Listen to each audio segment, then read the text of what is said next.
Narendra Modi, I would create maybe a hand embroidered, colorful banyan kurta. Would you rather ride a vintage car or a modern design oriented one on your very big day? I think vintage car. Vintage car, okay. What's your take on sustainability? For everything, you need to produce slow and consume slow. So I call it ASA, as slow as possible. Oh my god, really?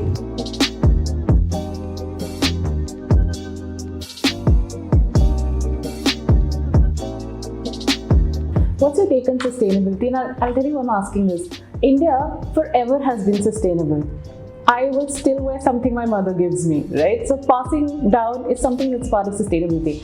With the influence of the Europeans and the Western side coming in, sustainability has a very different meaning now. Probably people don't realize that we as a subcontinent or as a country have always been that. So what's your take on sustainability? To me, sustainability is when you try to define it through certain lens is the biggest disservice. Okay. For me, in my own approach, sustainability is a very simple science behind it. Earth needs time to sustain and create again all the resources which Earth is giving us. Even the fertility of soil is created over a period of time.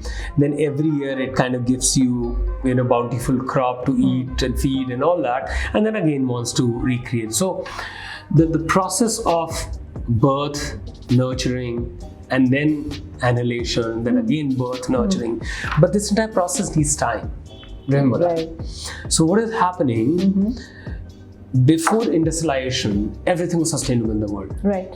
And when you think about India got industrialization way too late in the world. India was always behind, and I remember in 1990s that the biggest thing was like, let's get machines to do the work. Even I used to read like China has spent a lot in the industrialization. India has not done so. I really feel that is where India held on to its craft and sustainability for really long. Because a very simple thing, anything produced at natural pace and consumed at natural pace will always be sustainable. Right. So if production happens at human pace, so that's why I do most of production with hand embroidery. Most of production happens in hand loom. So it happens at human pace. It gives enough time to Earth to replenish those resources back on the plate before I create next garment. So for me, sustainability is a very simple language. Whatever you use, plastic, polyester, or organic cotton, for everything you need to produce slow and consume slow. So I call it ASA, as slow as possible. Really? Okay. So this is my take on sustainability. Wow, this is amazing. A memory that is embedded deep in you. A memory that you'll say, if I am something today, it's because of that thing that happened at that time. I think most important thing is my childhood. Okay. I have a very humble beginning. I come from a very small village in UP. And since beginning, like I remember first 10 years of time, I did not even step out of the village. Okay. There was hardly electricity power supply over there. We would study with lamp and all that. Really? And I remember my school was the most wonderful school. It was a kacha floor on which sometimes on this jute bags we would sit and study. And it used to have a thatch roof. Okay. And it was the most beautiful thing. It was an open school kind of thing. I really loved that time of a life, often like playing alone, observing everything around me, nature, beauty, humble requirements of people over there. That was undoubtedly the best time of life. So you mean to say you became more observant because of those times? Yes. Wow. 3 effective habits that a fashion designer must have to become successful. I think sleeping on time. Sleeping. Okay. How is that effective for a fashion designer? I think your next year is going to be far better if you sleep. Okay. Okay. For good hours. And you will have a challenging day, and your day will be less challenging if you can sleep on time. And do not go out very often and do not party much. So that's why I'm 60. Really? And I think I'm sharing what works for me. Okay. I'm sharing that with you. Sketch a lot. That helps. Okay. So I think the fashion designers watching us know, sleep on time, do not party too much, and sketch a lot. Okay, this is what Rahul Mishra has to say. Don't you have to follow this? And travel a lot. And travel a lot. Okay, so we are 4. Tell me one thing, do you feel technology, when mixed with indigenous fashion or sustainable fashion, like you said, slow fashion, do you think it can help in a greener planet or make a greener planet? Is there anywhere we can build in technology in sustainable fashion to make a greener planet? It is helping us a lot. Okay. I must tell you, like we started a program in Bombay called Reverse Migration 6 years back actually. So we reverse migrated back like people who are slum dwellers back to the village. And with the help of technology, this is only possible now, they are sitting almost 1,200 kilometers away from here in a small village cluster, 200 of them. It saves my huge rentals, and people stay with their family, with their young children, with their parents, take care of everybody, have home food, which is a great thing for them. And today with Skype, FaceTime, WhatsApp, everything, tracking everything becomes far more easier. Second thing is, there's also like on cloud-based system, we also generate QR codes for our designs. So often like a lookbook, details of the design, everything, detailed embroidery shots are uploaded on QR code. Just by one scan of simple mobile phone users, they can see what they have to make on the garments. So I think technology is working really, really well. Nowadays, for me, 90% of the work happens in villages of India. Okay. And that is only possible because the technology is helping me. Right. Only 10% are assembling and work. So our studio works like a brain, and rest all our limbs, hands, and all our body organs who are kind of putting things together. Right. That's only happening because of technology. Okay. You're an inspiration and idol for so many. If somebody wants to be the next Rahul Mishra in today's era, what exactly should they follow in order to be that? Very big thing, but I must say, like, do not try to run very fast. Do not try to do shortcuts. Okay. It is very important to go slow. When you're going slow, you are more likely to find yourself. And this world needs another you, not another Rahul Mishra. One is enough for the world. If you have to find yourself, you have to go slow, be observant, give yourself more time. And that is the way I think finally, how one can discover himself or herself. Okay. So you fold your hands so humbly at the end of every show. Because I was searching, you guys saw a lot of fashion events, okay? Are you flushed at that time, or are you overwhelmed at the end of the show? It's strange, I must say this, like I'm often like at the end of the show, I often get depressed a bit. Really? And why is that so? Because, as an idea, you've been living with certain idea for 3 months, 4 months, 6 months as an inspiration. Every day you can't wait to reach to your office to see that, new piece being born and being created. Right. You see like, hundreds of people being involved with one goal of creating the thing. And finally, when you take a bow or when the show gets over, that's end of it. Then for the second, you have to find something else to live for. Right. So often in that way, personal life, like daughter, my wife, everybody comes really handy. Otherwise, professionally, there's a big vacuum which happens at the time. So it's like now you need to find another reason to create something else. Yeah, that's how it is. So that's why I often like get into that zone for 2-3 days of time. Oh, okay. Or sometimes a week before I go back to that the thought process again. My God. Okay. So there are majorly 2 successful Indian designers at that level. One is obviously Rahul Mishra, the other one is Manish Arora, right? Is there anything that you draw out of him? Best thing, like what he started with London Fashion Week, then doing Paris Fashion Week, he showed it like it can be done consistently year after year. Because Paris Fashion Week often comes with a lot expectation, lot more budget, lot more money, and he showed it that it can be done to all of us, and he was the first one who created probably that door for other Indian designers to follow it. And third and most important thing is also he also goes with a great image, what Manisha is known for. And that also somehow answers so many questions like what a brand should be like. Right. So it's pretty good. Okay. Do you feel that you entered into the fashion industry, the international industry too early? Or do you feel no, that was the right time?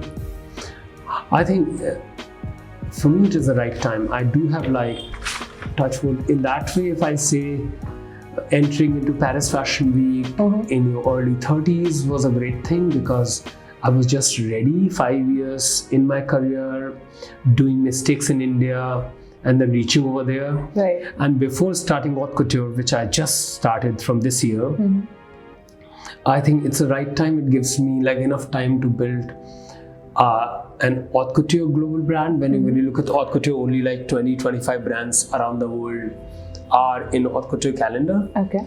So it gives us that kind of special recognition right now. Like today, if I say, since last 7 days, we have got requests from Princess of Monaco to Princess of Saudi Arabia, Princess of UAE, to like all top like buyers of the world. They are asking for us. These celebs who are asking for our clothes. So it's great to be in that kind of demand with that kind of that kind of clientele. So I think haute couture is the future for us, because it also allows that kind of slowness of the process, which we love doing. Okay. So coming to the business part of fashion, when a designer is setting his or her label, especially in India, what sort of problems do you think that person will face? I think very, very important thing is like people often like start with just a strategy that they want to start with 1 machine, 2 machines, and they are really hungry to start as soon as possible. Okay. Often like it's just about waiting for right time to start something, because ultimately fashion business is a very long-term approach. You need to have enough strategy in place to able to showcase consistently, season after season, whichever fashion week you're choosing to showcase. When often says that showcasing fashion week is not really necessary, I really feel that where people make mistake.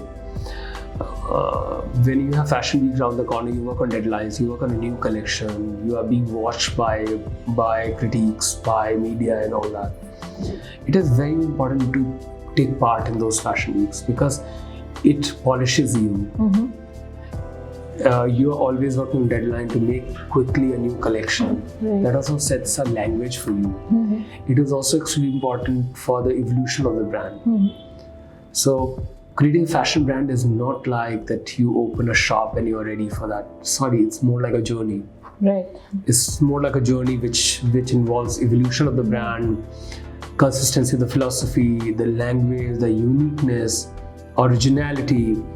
All these things are really, really important, and they are not like which money can buy or strategy can buy, or just a startup can have all that. Right. It's just part and parcel of honing your skills, polishing yourself.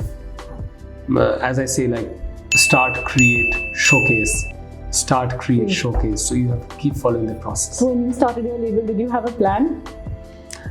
You often don't have a business plan, but you need to have a strategy for yourself, right? Which is very, very important. For Mr. Narendra Modi, I would create maybe a hand embroidered, colorful banyan kurta. My love for fashion is the team behind my brand. Right. Okay. Had I not been a fashion designer, I would have been a. Probably, I love playing sports, so I would have loved to be a cricketer, but that's even more difficult to. If I had a time machine, I would have traveled to this era. I just want to go back 100 years back and just tell everybody like future out there is not good with the machines. Keep doing slow things. Would you rather ride a vintage car or a modern design oriented one on your very big day? I think vintage car. Vintage car, okay. Is there any particular personality whom you're waiting for to call you in order to have a piece created for him or her? That's what, like after this haute couture week in Paris, Yeah. I'm getting like around 10 of those kind of calls. Wow. So which is a nice thing. But is there anyone you're waiting for? That, you know, if I get a chance of creating for him, but you know, that person has to call me. You know, I must tell you that when I'm creating clothes, often I'm not a muse kind of guy who has like some muse who is going to wear that outfit. Oh wow, okay. I just go with a flow of creating something which I strongly believe in. And then I'm thankful for people who wear it. Oh, nice. Okay. Tell us Indian fashion in a word. Quite diverse and handmade. Okay. And what about the Paris fashion in a word? Truly global and massive in scale. Okay. Do you consider yourself as a creative director or a CEO? I'm the creative director. As a creative director? CEO is my wife. Oh wow, that's amazing. Okay, we women are amazing at it. A must-visit country for every fashion designer. I think I have two here. Okay. One is Maldives Okay. and Athens, Santorini. All right. And you think they'll have something for each and every fashion designer? Yes. Okay. A designer who inspired you while you were studying fashion? When I was studying, McQueen was the biggest person. You Okay. wait for shows to happen and all that. That was one thing which was there. So obviously it was McQueen. Yeah. All right. Would you like to dress any historic character in any of these clothes kept here? Maybe I would love to dress, if I say Mumtaz Mahal, probably. For her, the Taj Mahal was built. You'd like to dress her? Yeah, it would be so nice. And what would you make her wear? Maybe more than dressing her, I would be really eyeing how beautiful her wardrobe would be. To learn so much. My God. So you know, give her a dress and probably get like a few clothes in exchange. So I'm going to give you a dress, but I want access to your wardrobe. Yeah. Okay. And how exactly will you dress her? What will you make her wear, and how will you adorn her? That's probably all depends on choice. Like from my collections, whatever I have, whatever she likes. Oh, she can pick it up? Yeah, she can pick it up. Okay. This is my last travel to this beautiful place called Suniva Fushi in Maldives. Okay. So this has got like all the visible things which I experienced over there. It started from clouds to the lush green forest over there with all the seagulls, a bit of boat, then there's like a daylight water. Then first time in my life I also did snorkeling underwater, experience of coral reef and all that. Wow. It's kind of like, you know, entire visible, you know, I think Earth, a planet in front of our eyes. So that's what I wanted to create with this. So that's how this collection is all about. So here also I've created a similar kind of thing with water, with sand beach, and then slowly it kind of morphed into a cloudy kind of thing. Thank you so much, and thank you for interviewing with INOC Fashion.